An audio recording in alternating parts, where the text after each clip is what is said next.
Hello and welcome to Flashback, a weekly look at stories from years gone by. Back in 2003, Alcan was looking to sell surplus power that the smelter didn't need to the BC hydro grid. It sounds simple, but in practice it was far more complicated, as the 1950 Nechako Agreement stated all the power must be used to create jobs. The two sides disagreed on a multitude of points. Let's jump back into our archives to October 8th of 2003 and see exactly what was happening. Alcan wants to be able to sell surplus power generated at Kitimat to the BC hydro grid. Kitimat says it must all be used to create smelter jobs under terms of the 1950 Nechako Agreement. The argument is that simple and that complex.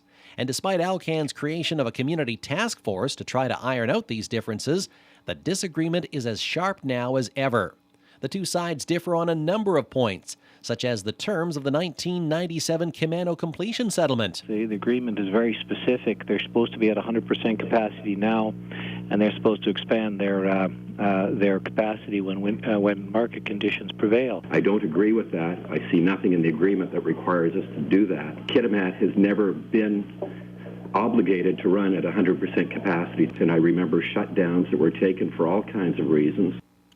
Kitimat has continually lobbied Victoria to intervene and to enforce the Nechako Agreement as the district interprets it. And if the province doesn't, Kitimat threatens to settle the matter in court. And that's something Alcan fears will open a Pandora's box. And we anticipate that something like this will go on for years and years and years. And in that time frame, there's going to be a huge amount of uncertainty, and we think it's going to chill the climate for investment, not only for Alcan, but for others that are considering investment. Well, there are some concerns about going to court, which is why the district has tried for almost 3 years to resolve this with Alcan and the provincial government. And if we can't, the stakes are far too large for Terrace and for Kitimat not to do all that we can do as civic leaders to defend the interests of this area.